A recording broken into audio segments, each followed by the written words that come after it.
Hello बच्चों, आप सभी का स्वागत है आपका अपना ही क्लास स्टडी फॉर पर्पस में। छोटू, आज हम पढ़ेंगे इतिहास का पाठ 4, जो कि भारत में राष्ट्रवाद का लघु उत्तरीय प्रश्न। हमने पिछले वीडियो में भारत का राष्ट्रवाद का अति लघु उत्तरीय प्रश्नों का हल करा दिए हैं, और आप लोग नहीं देखे हैं तो जाकर वीडियो देख लीजिए। ठीक है छोटू, वो भी पढ़ाई काफी आपके लिए महत्वपूर्ण है। छोटू, आज का पढ़ाई आपके लिए काफी महत्वपूर्ण है।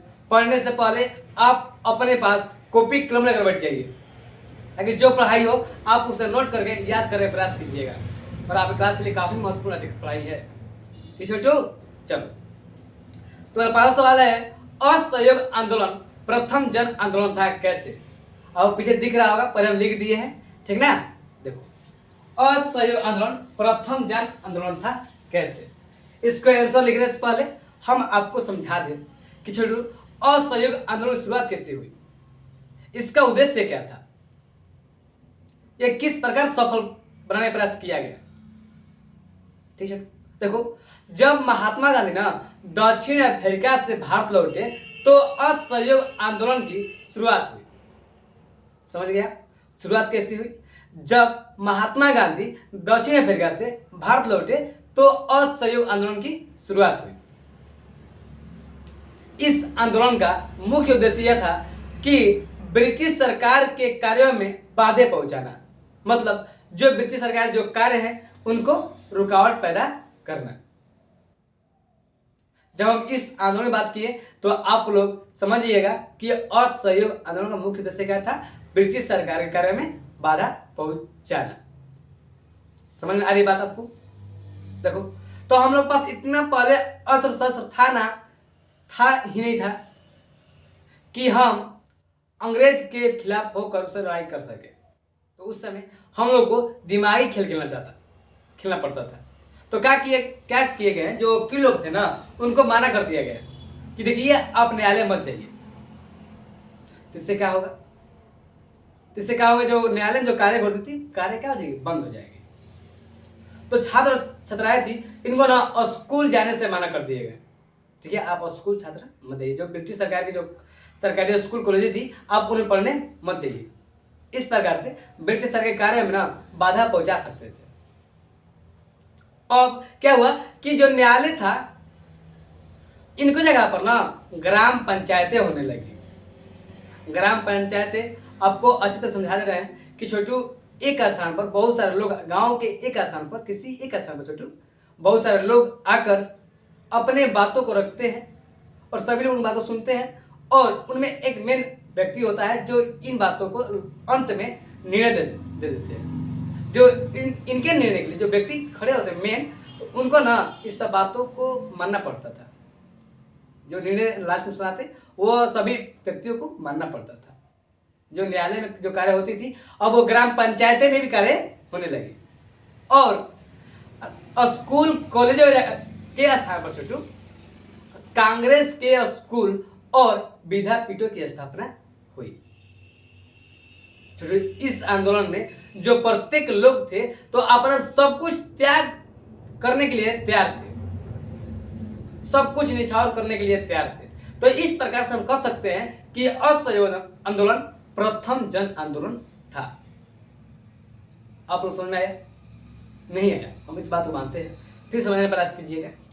असहयोग आंदोलन प्रथम जन आंदोलन था कैसे? असहयोग आंदोलन प्रथम जन आंदोलन था जब महात्मा गांधी दक्षिण अफ्रीका से भारत लौटे तो असहयोग आंदोलन की शुरुआत हुई। इस आंदोलन का मुख्य उद्देश्य यह था कि ब्रिटिश सरकार के ना कार्य में बाधा पहुंचाना। तो हम ब्रिटिश सरकार के कार्य में बाधा कैसे पहुंचा सकते थे? उनको कार्य को न करके, जो नियम लगाया उनको नियम को पालन न करेंगे। रात्रि है कल्याणी, तेरा जोड़ धरा पर कोई नहीं, मेरी माँ के बराबर कोई नहीं। फोन आ गया था, एक मिनट। तो हम क्या कर सकते थे? तो हम इस प्रकार से क्या करते हैं, हम ब्रिटिश सरकार के कार्य में बाधा पहुंचा सकते थे। तो जो वकील लोग थे ना उनको न्यायालय जाने से मना कर दिए गए। देखिए आप न्यायालय मत जाइए, अब गांव में ना ग्राम पंचायतें होगी, और ग्राम पंचायतें में आपको न्यायालय दिया जाएगा। और जो छात्र स्कूल जाते थे छोटू, उनके लिए ना कांग्रेस अपने स्कूल बना दी। सरकारी स्कूल जो जाते, ब्रिटिश सरकार जो स्कूल थी वो ना जाकर कांग्रेस ने, अब उस समय ना कांग्रेस का अधिकार था, कांग्रेस का शासन चलता था, तो कांग्रेस ने सरकारी स्कूलों की स्थापना की, विद्यापीठों की स्थापना की। तो जो इस आंदोलन में प्रत्येक जो लोग थे ना, अपने सब कुछ त्याग करने के लिए तैयार थे, मतलब सब कुछ त्याग करने के लिए तैयार थे। तो इस प्रकार से हम कह सकते हैं कि असहयोग आंदोलन प्रथम जन आंदोलन था। आपको समझ में आ गया होगा, हमको विश्वास है, ठीक ना। अब हम लिखे, चलो तो फोन आ गया था, ठीक ना।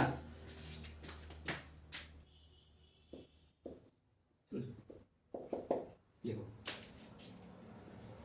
लिखते हैं, आप लोग भी कॉपी निकाल कर लिखिए। असहयोग आंदोलन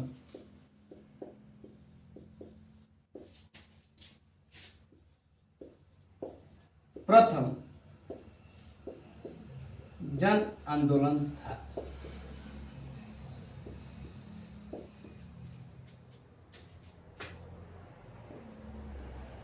जब,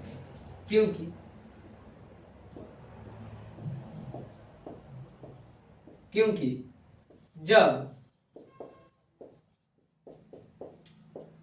महात्मा गांधी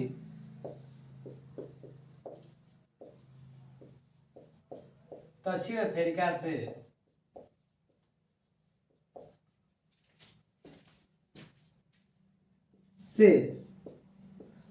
भारत लौटे तो असहयोग आंदोलन की शुरुआत हुई। असहयोग आंदोलन की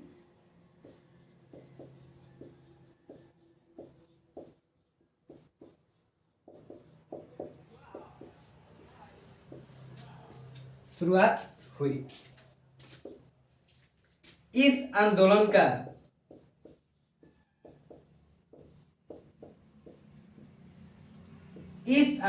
का मुख्य उद्देश्य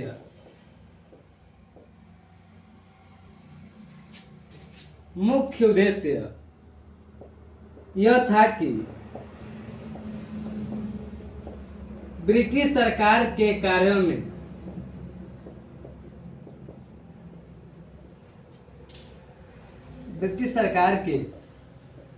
कार्यों में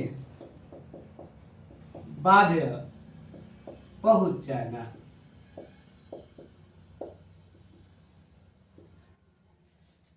कार्यों में बाधा पहुंचाना। अब कार्यों में बाधा पहुंचाना, ठीक है। अब लोग तो वकील लोग थे,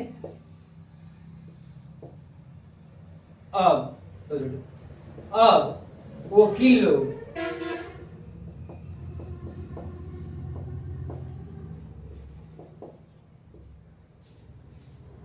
न्यायालय जाने से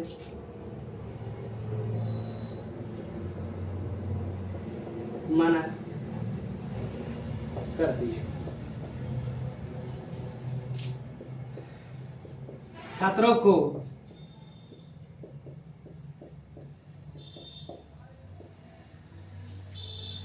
सरकारी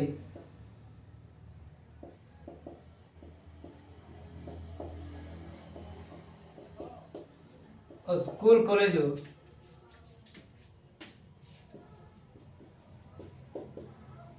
जाने से मना कर दिए गए।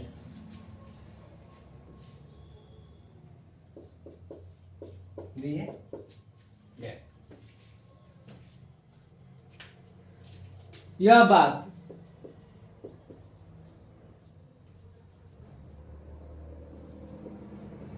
बात पूरे देश के गांव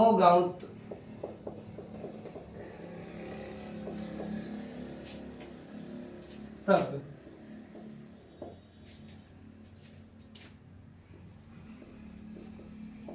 प्रचार हो गया। अब न्यायालय के स्थान पर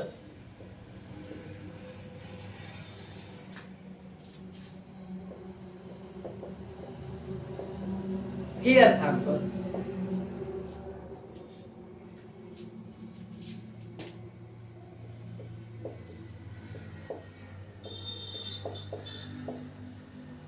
न्यायालय के स्थान पर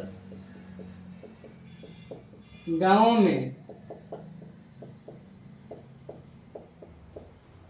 ग्राम पंचायतें होने लगी।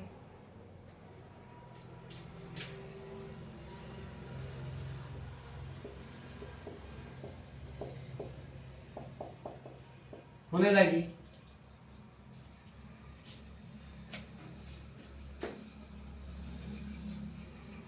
तथा छात्रों के लिए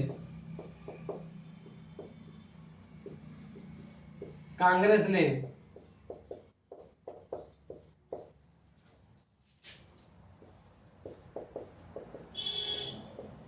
स्कूल और विद्यापीठ की स्थापना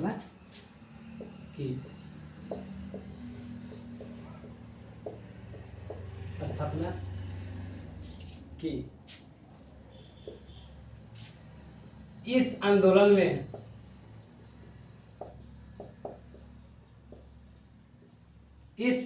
में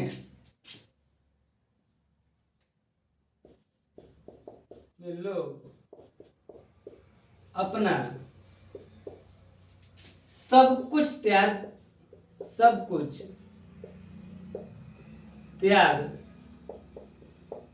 करने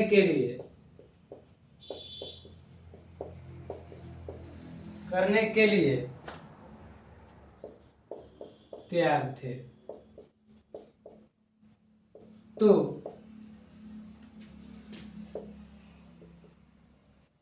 इस प्रकार से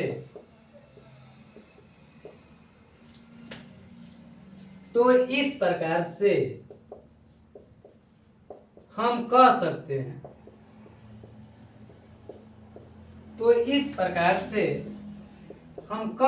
हैं कि असहयोग आंदोलन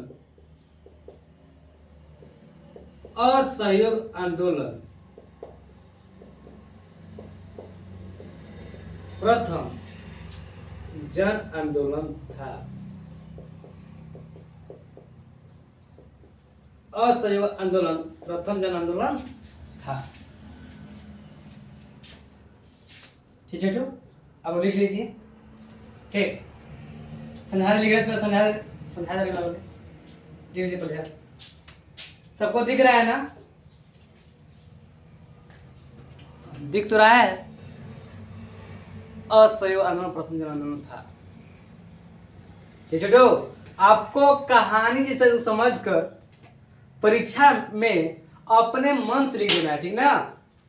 ऐसा नहीं कि ऐसे ही याद करो, हुबहू नहीं करना है, और अपने मन से भी तुम लोग लिख सकते हो, ठीक ना?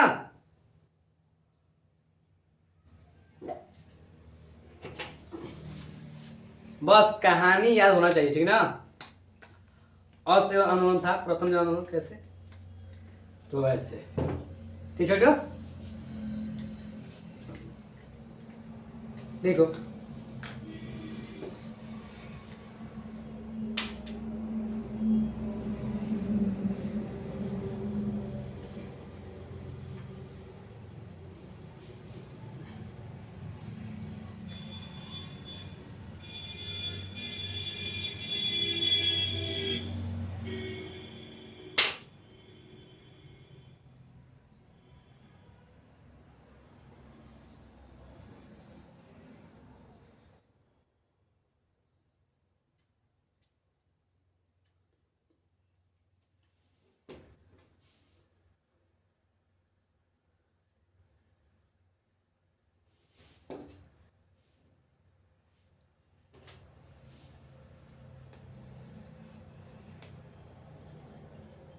लिख लिया आप लोग ना?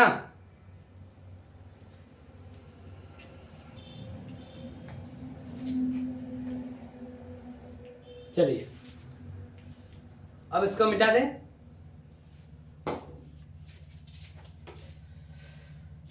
चलिए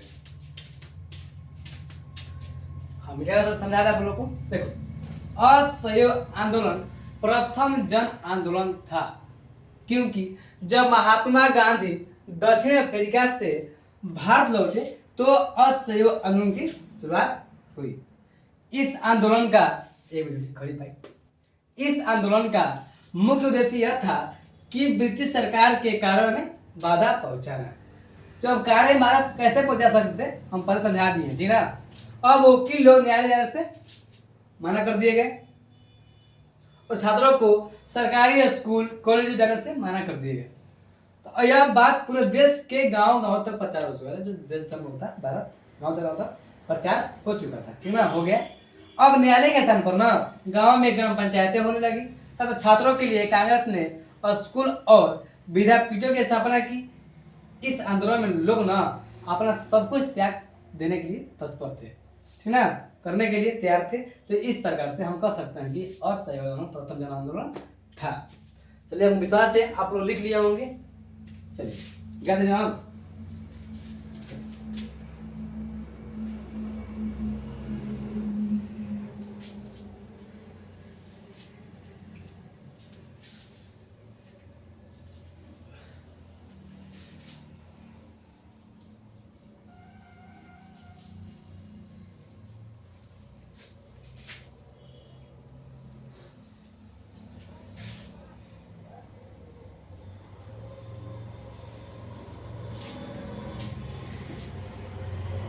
फिर आपका अगला सवाल है, सबने अवज्ञा आंदोलन का क्या परिणाम हुए? तो आपका सवाल है, अगला सवाल, सबने अवज्ञा आंदोलन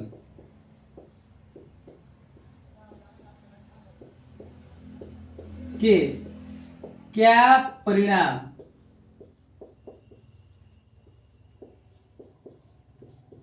हुए?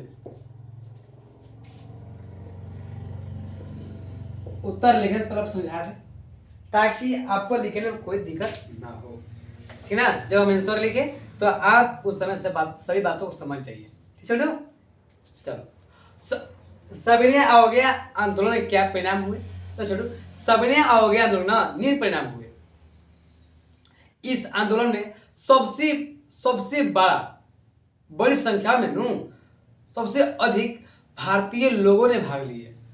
किसमें? सबने अवज्ञा आंदोलन में, जिनमें मजदूर, किसान तथा उच्च वर्गीय लोग भी शामिल थे। इस आंदोलन में करबंदी के प्रोत्साहन के लिए किसानों में भी ना अपने राजनीतिक चेतना तथा अपने अधिकारों के मांग के लिए संघर्ष करने की क्षमता का विकास हुआ। जब ये जो आंदोलन शुरू हुए, सबने अवज्ञा आंदोलन, इस आंदोलन में बड़ी संख्या में भारतीयों ने भाग लिया, जिनमें मजदूर, किसान तथा उच्च वर्गीय लोग भी शामिल थे। जब ये आंदोलन शुरू किया था, जिसने हम लोग को मोटिवेट किया जाता है, तो इस करबंदी के प्रोत्साहन के लिए ना जब प्रोत्साहन किया गया तो किसानों में भी ना राजनीतिक चेतना तथा अपने अधिकारों के मांगों के लिए संघर्ष करने की क्षमता क्या हुआ? विकास हुआ, ठीक है। और दूसरा महत्वपूर्ण परिणाम यह था ना कि ब्रिटिश सरकार ने 1935 का भारत शासन अधिनियम पारित किए। अब समझ में आ गया होगा? नहीं समझ में आया है? अब समझने का प्रयास करो, ठीक ना, करिए आप लोग। सबने अवज्ञा आंदोलन के क्या परिणाम हुए? तो देखो, सबने अवज्ञा आंदोलन ना निम्न परिणाम हुए। जो इस आंदोलन था, सबने अवज्ञा आंदोलन, इसमें ना बड़ी संख्या में भारतीयों ने भाग लिए, जिनमें मजदूर, किसान एवं उच्च वर्गीय लोग भी शामिल थे, ठीक है। देखो, जब यह आंदोलन शुरू हुआ तो इस आंदोलन में करबंदी प्रोत्साहन के फलस्वरूप अब किसानों में भी ना राजनीतिक चेतना तथा अपने अधिकारों के मांगों के लिए संघर्ष करने की क्षमता का विकास हुआ। तो इस प्रकार से सविनय अवज्ञा परिणाम थे। और दूसरा महत्वपूर्ण परिणाम यह था ना कि ब्रिटिश सरकार ने 1935 का भारतीय शासन अधिनियम पारित करना पड़ा। ठीक है, तो आप समझ में आ गया होगा, लेकिन आप चलो लिख लेते हैं। एक मिनट छोटू, चलो सविनय अवज्ञा में क्या परिणाम हुए, ले छोटू लिखते हैं। ऐसा लिखा ना, उत्तर ऐसा लिखो तुम लोग, ताकि जो कॉपी चेक करें उनको लगे नहीं तुम अपने मन से लिखे हो। ठीक छोटू, अपनी भाषा में लिखे हो। सविनय अवज्ञा आंदोलन के निम्न परिणाम हुए।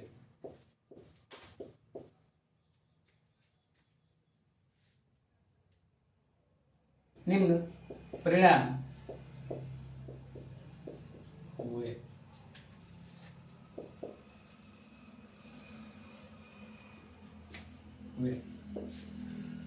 सविनय अवज्ञा आंदोलन में, जब हम इस आंदोलन में बात करेंगे तो आप लोग समझिएगा कि सविनय अवज्ञा आंदोलन बात कर रहे हैं, ठीक ना।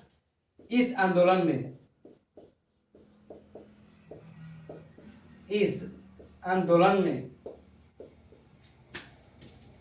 बड़ी संख्या में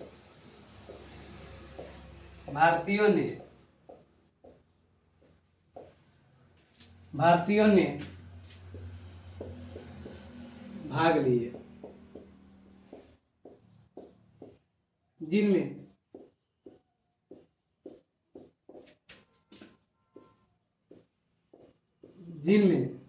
मजदूर, किसान एवं उच्च वर्गीय लोग भी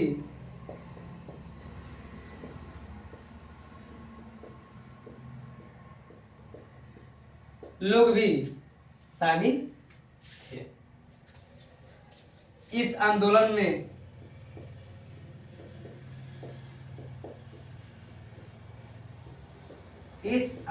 में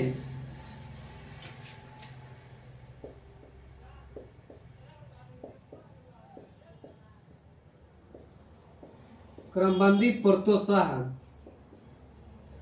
एक मिनट छोटू,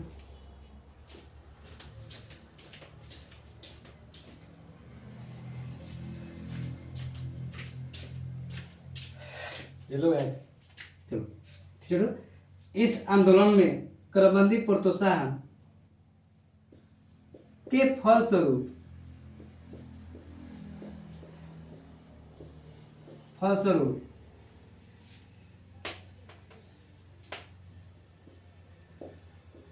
किसानों में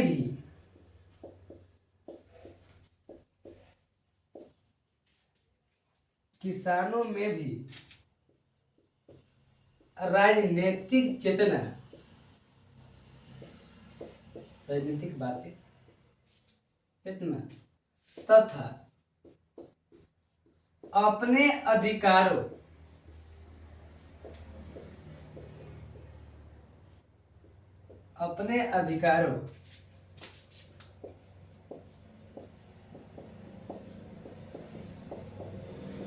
मांगों के लिए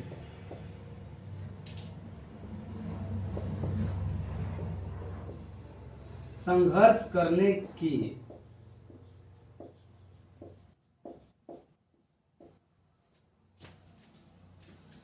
क्षमता का विकास हुआ।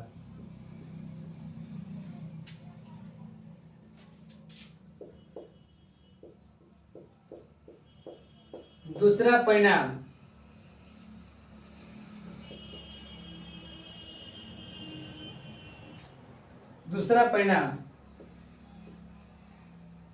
यह था कि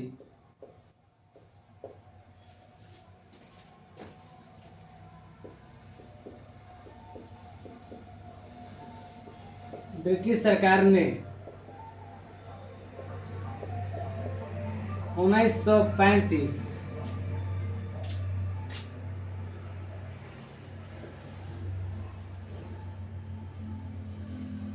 भारतीय शासन अधिनियम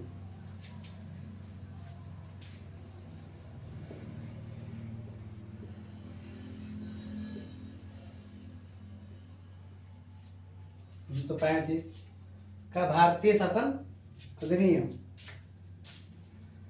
पारित करना पड़ा।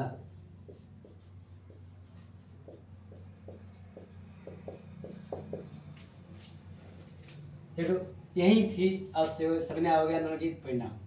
ठीक है, परिणाम तो निम्नलिखित थे, तो हम आपको दो परिणाम बताए हैं, ठीक ना। इधर लिख दीजिए, आप लोगों का दोनों मिल जाएगा। ठीक है, देखो सबने अवज्ञा आंदोलन में क्या परिणाम हुए, समझने फिर से प्रयास करो, ठीक ना। समझने प्रयास करते हैं। देखो सबने अवज्ञा आंदोलन के निम्न परिणाम हुए। पहला कि इस आंदोलन में बड़ी संख्या में भारतीयों ने भाग लिया, जिनमें मजदूर, किसान तथा उच्च वर्गीय लोग भी शामिल थे। ठीक है, इस आंदोलन में करबंदी प्रोत्साहन के फलस्वरूप किसानों में भी ना अपनी राजनीतिक चेतना तथा अपने अधिकारों के मांगों को पूरा करने के लिए संघर्ष करने की क्षमता का विकास हुआ। उन्हें लगा कि हम भी ये काम कर सकते हैं, हम भी अपने अधिकारों को मांग सकते हैं। दूसरा परिणाम यह था, दूसरा सबसे महत्वपूर्ण परिणाम था कि 1935 ब्रिटिश सरकार ने 1935 का भारत शासन अधिनियम पारित कर दिया, ठीक ना। पारित करना पड़ा, ठीक है। चलो लिख लो आप लोग।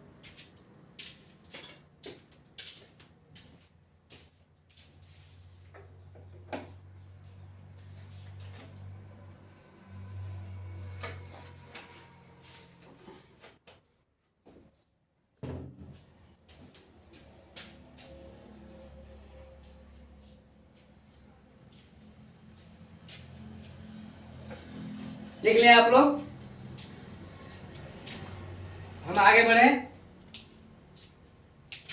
चलो, हमको विश्वास है कि आप लोग लिख लिए होंगे, ठीक है। चलो लिखना छोड़ू ना, आज सकते हो।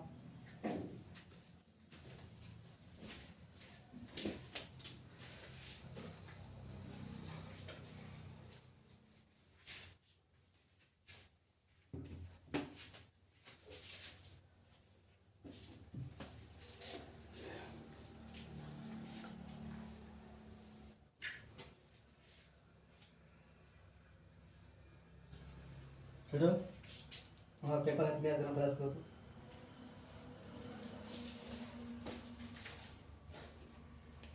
तो चलो, आपका अगला सवाल है,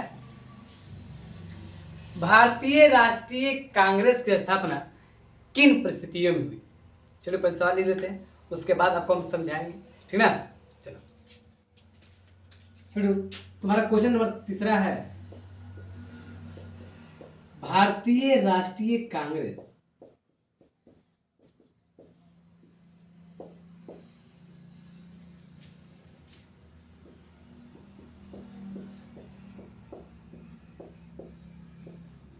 की स्थापना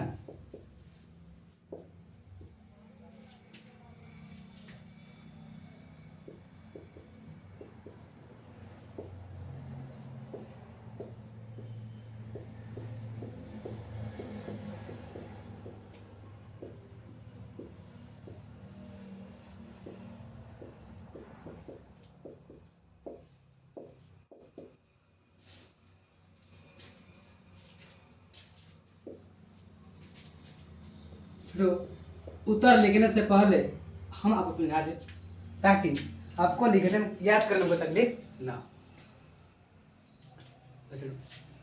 भारतीय राष्ट्रीय कांग्रेस की स्थापना न निम्न परिस्थितियों में, जब ए.ओ. रूम सरकारी अधिकारी के रूप में कार्य करते थे, तो इनको न कुछ ऐसी सूचनाएं प्राप्त हुई कि जल्द ही राष्ट्रीय विद्रोह की संभावना है। जब यह बात इनको मालूम चली, किनको, ए.ओ. रूम को, तो इन्होंने जल्दी में तत्कालीन भारत के वायसराय लॉर्ड डफरिन से अनुरोध किए कि वो किसी भी प्रकार के छोटू राष्ट्रीय कांग्रेस की स्थापना में न अवरोध उत्पन्न न करे, मतलब रुकावट पैदा न करे। वो किसी ऐसी राष्ट्रीय संस्था की स्थापना करना चाहते थे जिनमें ना भारतीयों की राजनीतिक चेतना एवं आर्थिक मांगों को सरकार के सम्मुख रखा जा सके। छोटू, भारत में राष्ट्रीय कांग्रेस की स्थापना भारत में आई राजनीतिक चेतना का परिणाम था। आपको समझ में आ गया होगा छोटू? चलो, नहीं समझ आया और समझने का प्रयास करते हैं छोटू। सरकारी अधिकारी के रूप में जो AO रूम कार्य करते थे, इनको कुछ ऐसी सूचना प्राप्त हुई ना, इन्होंने लगा कि जल्द ही राष्ट्रीय विद्रोह की संभावना है। जब यह बात AO रूम को मालूम चला तो इन्होंने ना जल्द भारत के तत्कालीन वायसराय लॉर्ड डफरिन जाकर अनुरोध किए कि वे राष्ट्रीय कांग्रेस की स्थापना में ना अवरोध उत्पन्न न करें, किसी प्रकार की रुकावट पैदा न करें। वे किसी ऐसी राष्ट्रीय संस्था की स्थापना करना चाहते थे जिनमें भारतीयों को ना राजनीतिक तथा आर्थिक मांगों को सरकारों के सम्मुख रखा जा सके। राष्ट्रीय कांग्रेस की स्थापना भारत में आई राजनीतिक चेतना का ही परिणाम थी। तो इस प्रकार से छोटे भारत में राष्ट्रीय कांग्रेस की स्थापना हुई। समझ आ गया आप लोगों को? चलो लिख लेते हैं।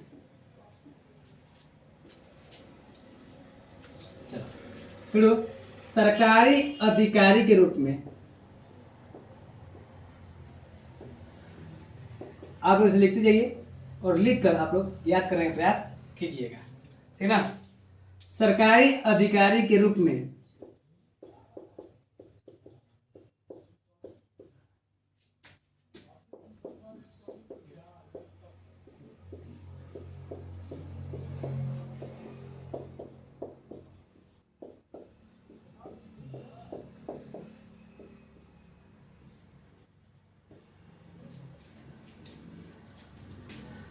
सरकारी अधिकारी रूप में कार्य करते हुए AO रूम को कुछ ऐसी सूचनाएं प्राप्त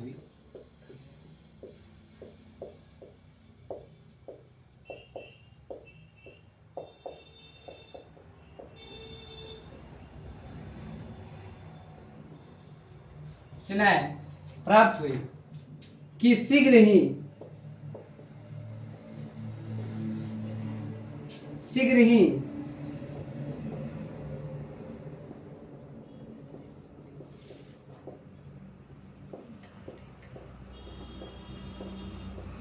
राष्ट्रीय विद्रोह की संभावना है।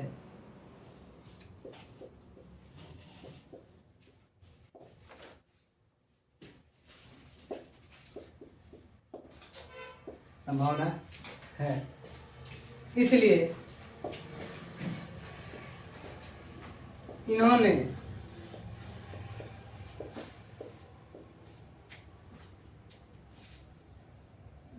इन्होंने भारत के वायसराय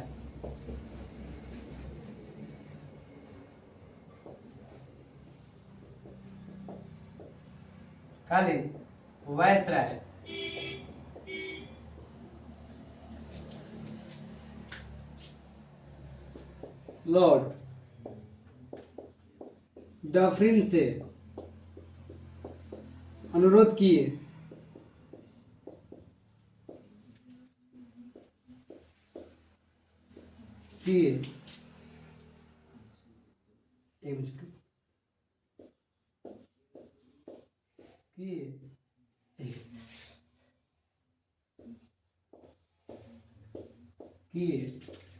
कि आप किसी प्रकार से आप किसी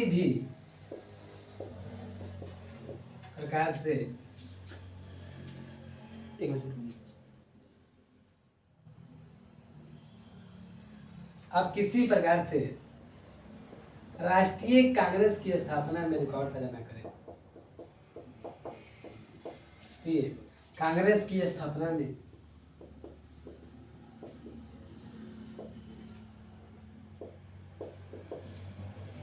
में रुकावट पैदा न करे। वे किसी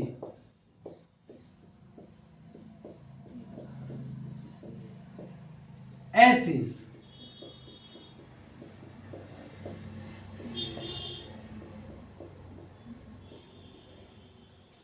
संस्था की स्थापना करना चाहते थे,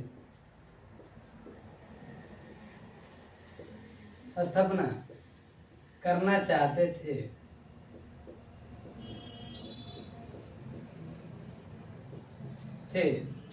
जिनमें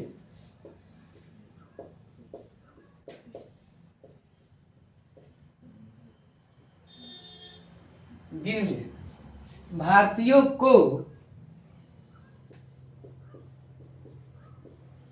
राजनैतिक तथा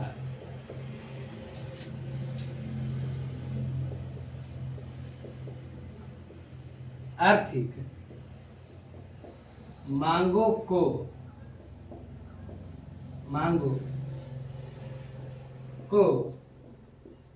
सरकार के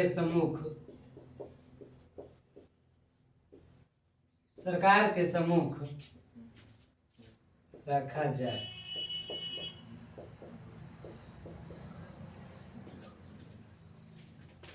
तो इस प्रकार से राष्ट्रीय कांग्रेस की स्थापना हुई। एक मिनट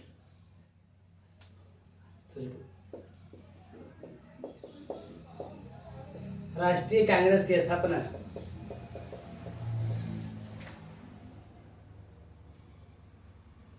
राष्ट्रीय कांग्रेस की स्थापना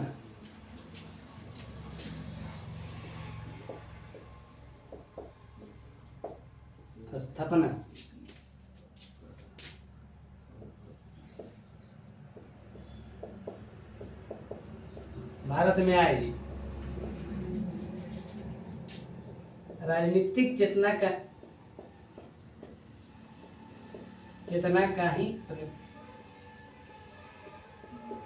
ही परिणाम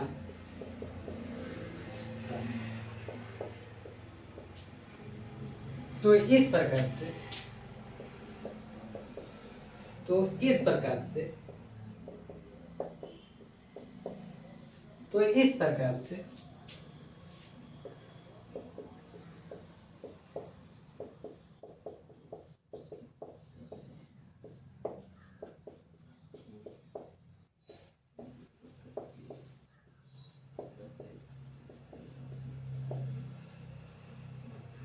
इस प्रकार से भारतीय राष्ट्रीय कांग्रेस की स्थापना हुई।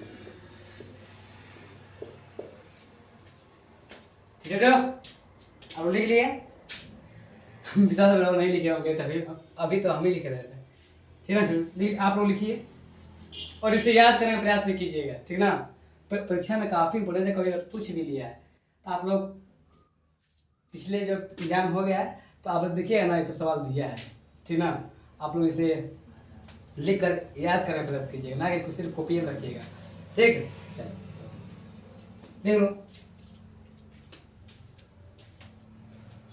सबको दिख रहा है ना? दिख तो रहा है सबको। ल काटा है, लघु दे प्रश्न।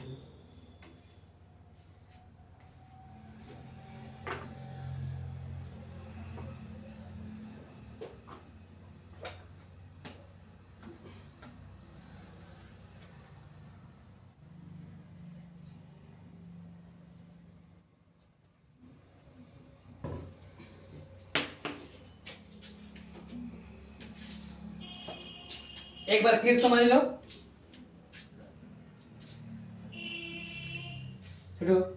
भारतीय राष्ट्रीय कांग्रेस की स्थापना किन परिस्थितियों में?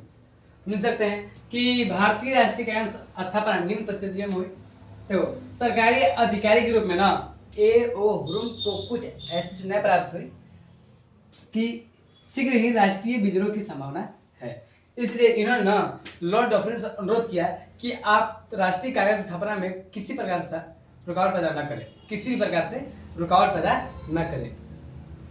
यह एक ऐसी राष्ट्रीय संस्था की स्थापना करना चाहते थे जिनमें भारतीयों को राजनीतिक तथा आर्थिक मांगों को सरकार सम्मुख रखा जा सके, ठीक ना। राष्ट्रीय कांग्रेस स्थापना भारत में आई राजनीतिक चेतना का ही परिणाम थी। तो इस प्रकार से भारत में राष्ट्रीय कांग्रेस स्थापना हुई। समझ गए आप लोग? क्या देना अब? चलो अगले क्वेश्चन के चलते हैं हम लोग।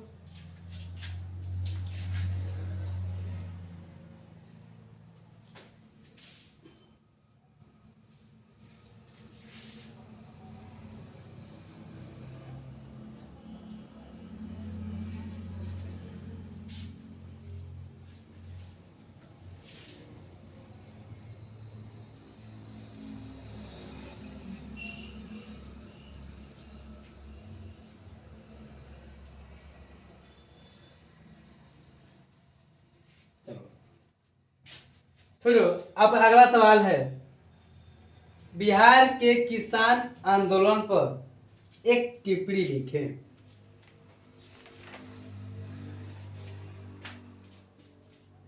चलो आपका अगला सवाल है क्वेश्चन नंबर 4,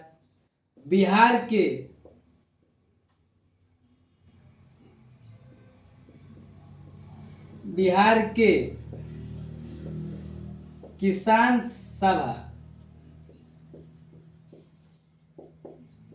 सभा पर एक टिप्पणी लिखें।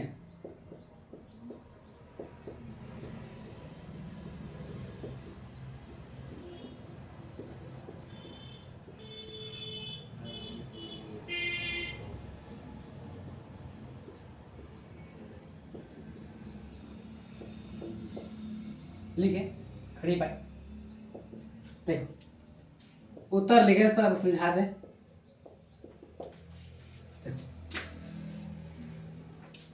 तो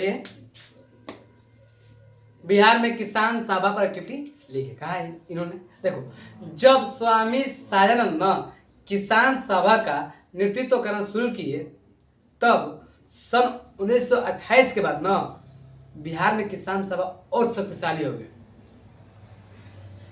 क्योंकि 1933 और 1935 के बीच में ना बिहार के 10 जिलों में लगभग 500 किसान सभाएं आयोजित हुई और सरदार वल्लभ भाई पटेल खुद बिहार आकर किसान सभा को एक अलग बल प्रदान किए। जब आए तो समर्थन किए किसान सभा को, तो इन्हों का मिला एक अलग नाम बल प्रदान हुआ। और सन 11 अप्रैल 1936 ईस्वी को लखनऊ में अखिल भारतीय किसान सभा की स्थापना हुई। सुनाया आप लोगों को? नहीं सुनाया होगा, अब से फिर समझने का प्रयास करते हैं। चलो कहा है सवाल आपको, बिहार के किसान सभा पर एक टिप्पणी लिखे। तो जब स्वामी साजानंद किसान सभा का नेतृत्व करना शुरू किए तब 1928 के बाद ना किसान सभा जो थी और शक्तिशाली हो गई, क्योंकि 1933 और 1935 के बीच में ना 2 साल के अंतर्गत बिहार के 10 जिलों में ना लगभग 500 किसान सभाएं आयोजित हुई और सरदार वल्लभ भाई पटेल खुद बिहार में आकर इनका समर्थन किए। किसका? किसान सभा, जिससे इनको एक अलग बल प्रदान हुए। किसान सभा के एक अलग बल प्रदान हुए।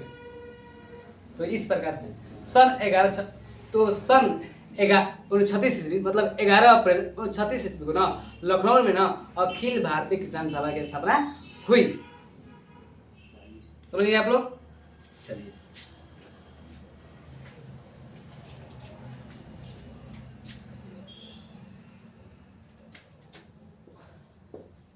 जब स्वामी साजानंद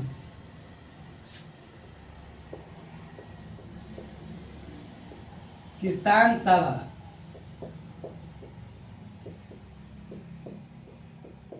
तित्व करना शुरू किए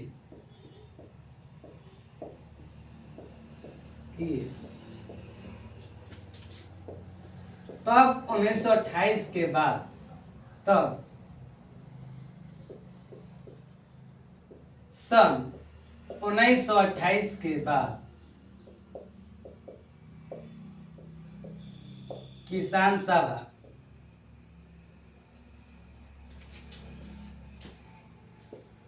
सभा और शक्तिशाली हो गई।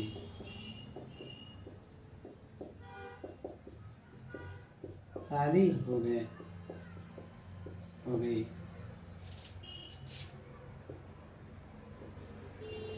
क्योंकि सन 1933 और 1935 के बीच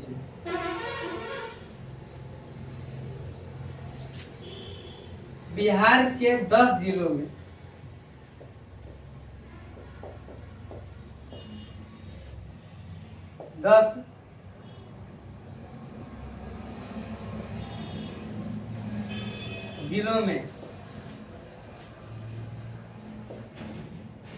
लगभग 500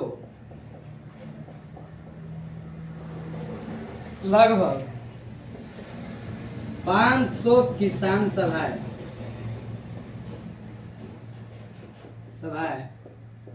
आयोजित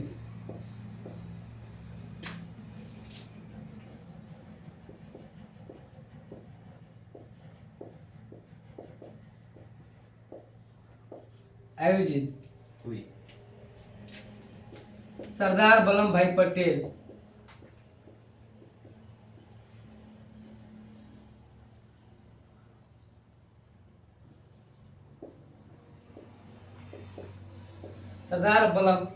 भाई पटेल बिहार खुद आकर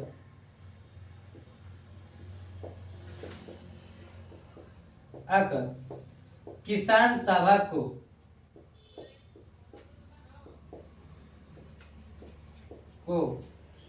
एक अलग बल प्रदान दिए।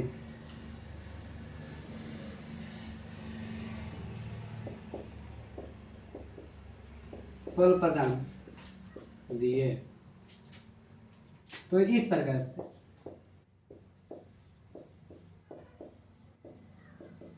प्रकार से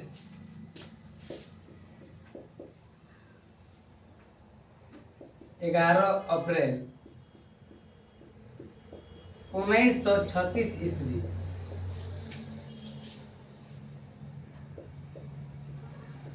लखनऊ में अखिल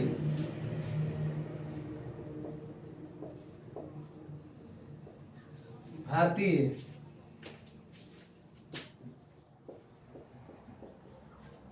किसान सभा की स्थापना हुई। ठीक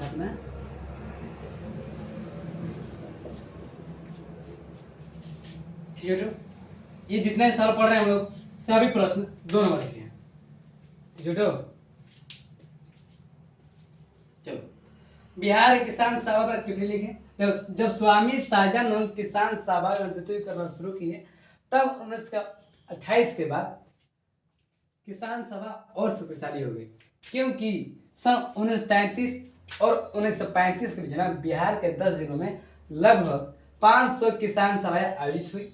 सरदार वल्लभ भाई पटेल खुद बिहार आकर किसान सभा का एक अलग बल प्रदान किए। तो इस तरह से 11 अप्रैल 1936 ईस्वी को लखनऊ में अखिल भारतीय किसान सभा को स्थापना हुई। ठीक है, लिख लो और लिख के आप लोग याद करें, ठीक ना। हम यहाँ पर एक बात को 3-4 बार बोल रहे हैं ताकि आप लोगों को यहीं पर याद हो जाए, आप कहानी से समझ जाइए और जब आपको बड़ी परीक्षा में पूछे तो आप इन्हें लिख ले। सबको दिख रहा है ना? और तुम्हारा अंतिम सवाल है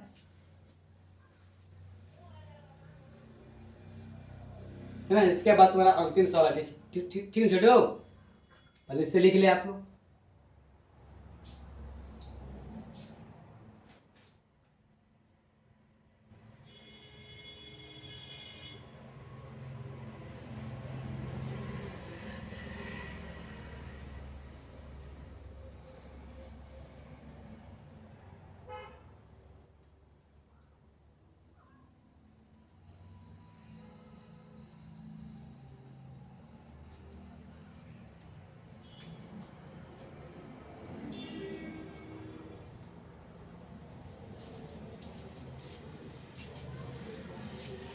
चलो,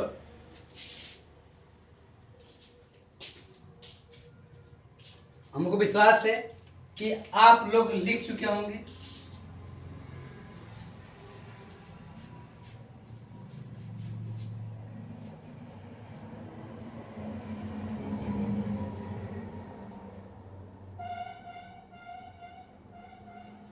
चलो कोई छोड़ो, लिखा देना आप।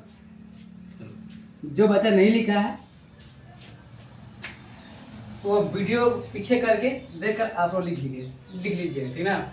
उसके बाद ही आप लोग आप आगे बढ़िएगा, ठीक है छोटो?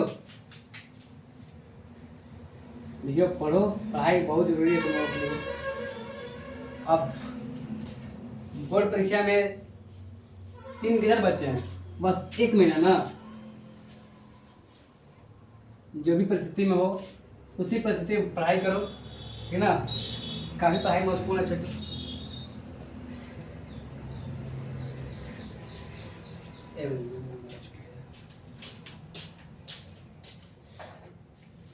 चलो तुम्हारा अंतिम सवाल है, स्वराज पार्टी की स्थापना एवं उद्देश्यों की विवेचना करें। लघु उत्तरीय प्रश्न का अंतिम सवाल छोटू है, स्वराज पार्टी की स्थापना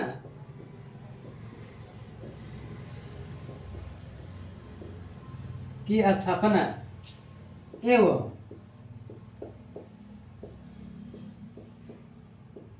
उद्देश्य की विवेचना करें।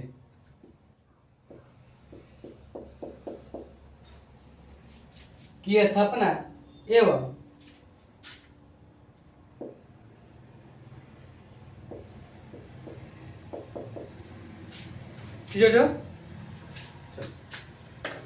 समझने का प्रयास करते हैं। समझ लिया आप लोग क्या सवाल है? स्वराज पार्टी की स्थापना एवं उद्देश्यों की विवेचना करें।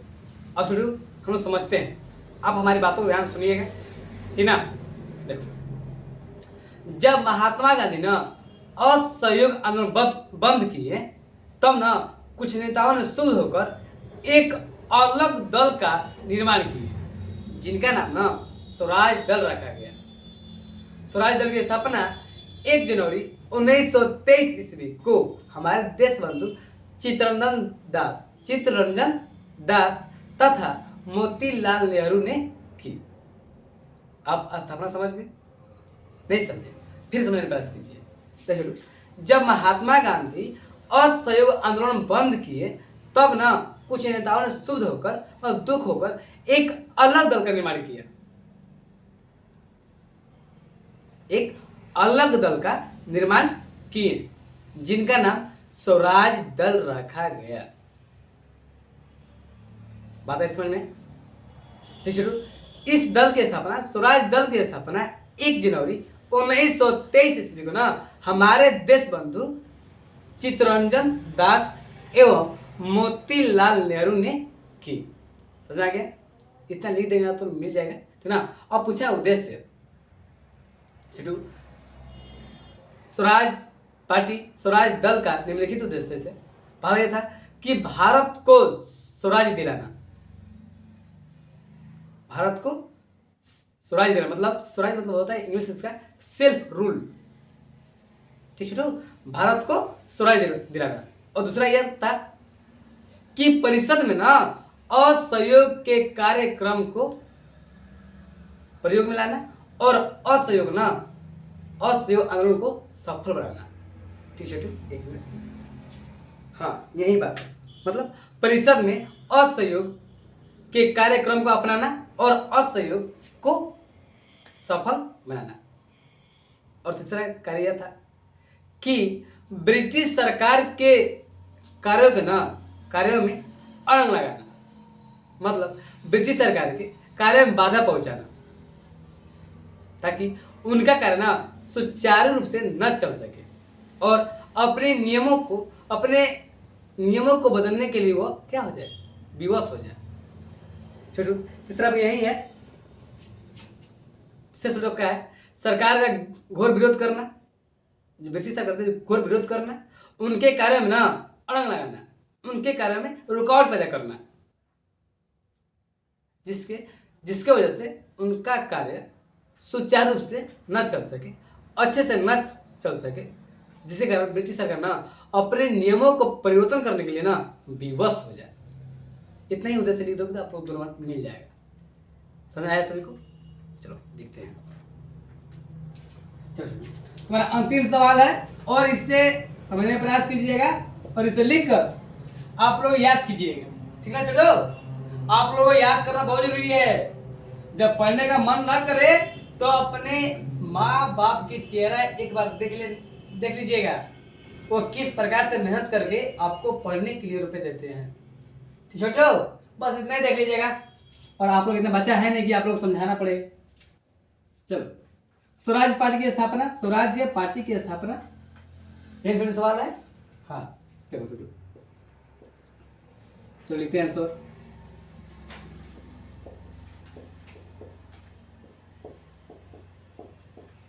स्वराज पार्टी की स्थापना एवं उद्देश्य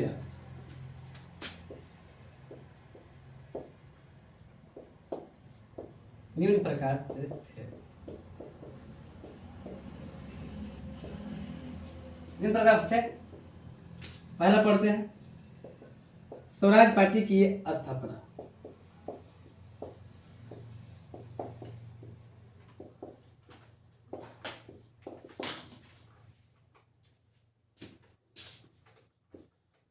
जब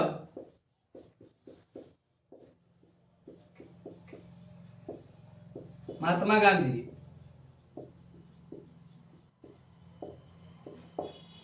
असहयोग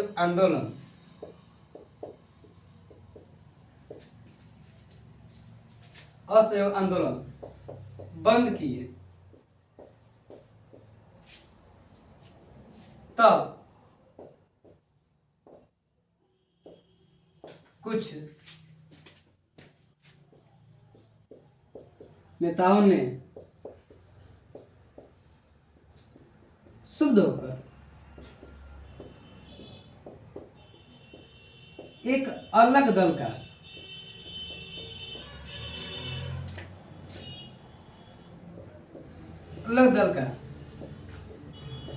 निर्माण,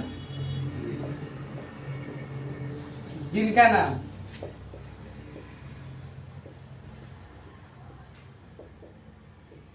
नाम स्वराज दल रखा गया।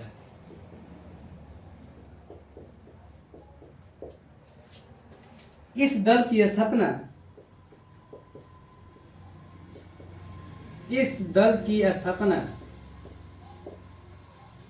1 जनवरी 1923 ईस्वी हमारे देशबंधु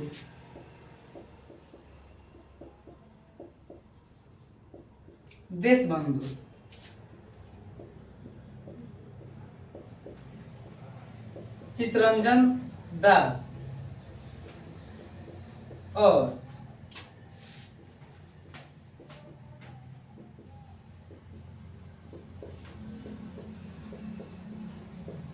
नेहरू ने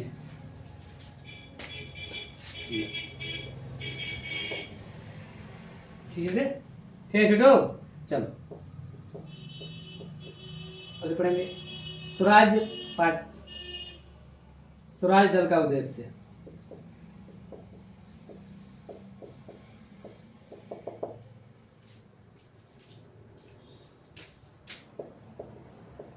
स्वराज दल का उद्देश्य निम्नलिखित थे।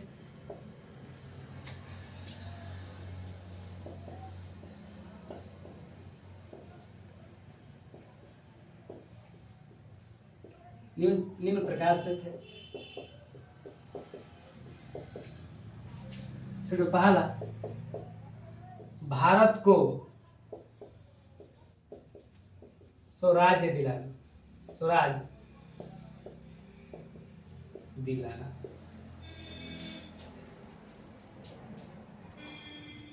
स्वराज्य न हो, स्वराज्य पार्टी है कि स्वराज है? स्वराज है। चलो दूसरा, परिषद में असहयोग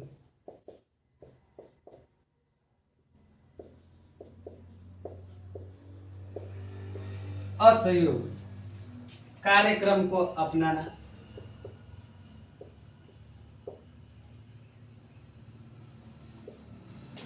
और असहयोग आंदोलन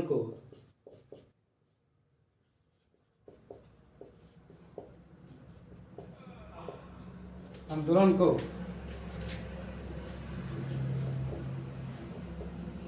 सफल बनाना। से छोटू,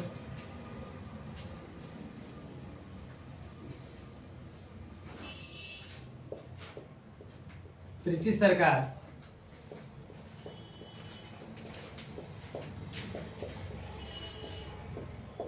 घोर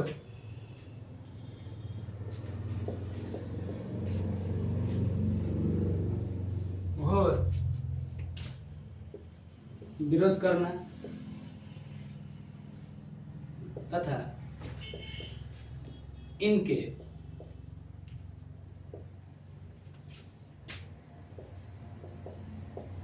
कार्यों में बाधा पहुंचाना।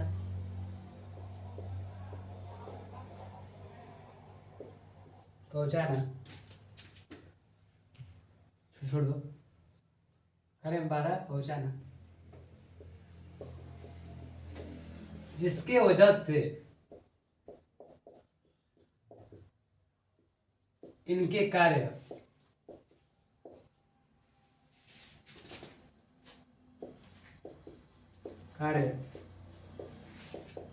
सुचारू रूप से न चल सके। छोटू दिख रहा है? नहीं हो? न चल सके।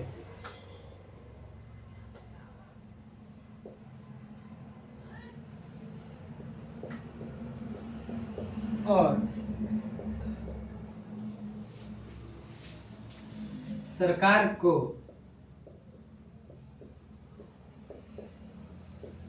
अपने नियमों में परिवर्तन लाना,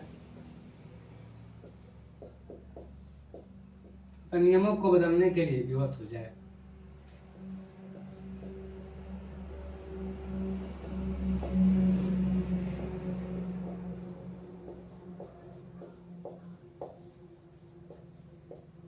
विवश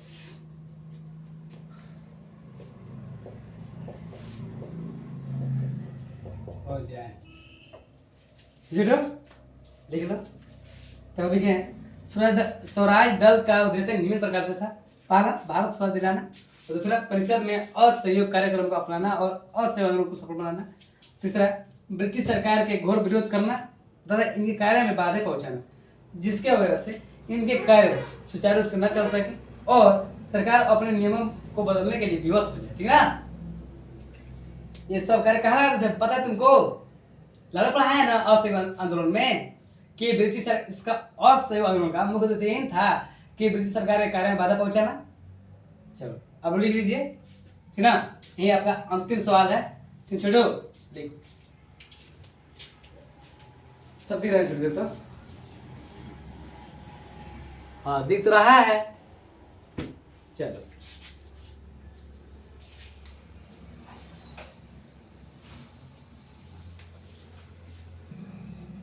लिख लिया आप लोग? चलिए लिखिए अभी। देखो आप पर ना बहुत लोगों का भरोसा है, ठीक छोटो, इसलिए आप लोग पढ़िए। आप उस भरोसे को तोड़िएगा मत, मन लगाकर पढ़िए, क्योंकि सबसे ज्यादा भरोसा आपके माँ बाप करते हैं आप पर। वो सोच रहे हैं कि बेटा हमारे परीक्षा देने वाला है तो अच्छा से अच्छा नंबर लाएगा, इसीलिए तुमको कोई कार्य करने के लिए भी नहीं कहते होंगे वो। तो छोटो विश्वास मत तोड़ना माँ बाप को, मम्मी पापा का विश्वास मत तोड़ना छोटू। जो तुम्हारे गुरु है, जो तुमको पढ़ाते हैं, उनको भी विश्वास नहीं तोड़ना है, ठीक ना? बहुत मन लगा पढ़ना है तुम लोगों को। चलो, हमको विश्वास है कि आप लोग लिख चुके होंगे, ठीक छोटो। तो अब हम लोग अगले क्लास में मिलेंगे। अब जो क्लास आएगी वह दीर्घ उत्तरीय प्रश्न बाकी रह गए हैं इनमें, ठीक ना छोटू। इतिहास में ना सबसे महत्वपूर्ण पार्ट 2 है। पहला यूरोप में राष्ट्रवाद और चौथा पार्ट भारत में राष्ट्रवाद। और इनको आप कवर कर लेते हैं ना तो आपका इतिहास अधिक से अधिक बदल जाएगा। और पार्ट 3 भी याद कर लेना, ठीक ना। आपके सब वीडियो हम अपलोड कर चुके हैं, पार्ट 1 का भी, पार्ट 3 का भी, और पार्ट 4 का अपलोड भी कर दिए हैं। तो छोड़ो, मन और पढ़िए आप लोग, विश्वास मत तोड़िएगा। हमारा विश्वास है कि आप अच्छे नंबर लाएंगे, ठीक ना। चलो इतना के लिए आज इतना काफ़ी, ठीक है, बाय।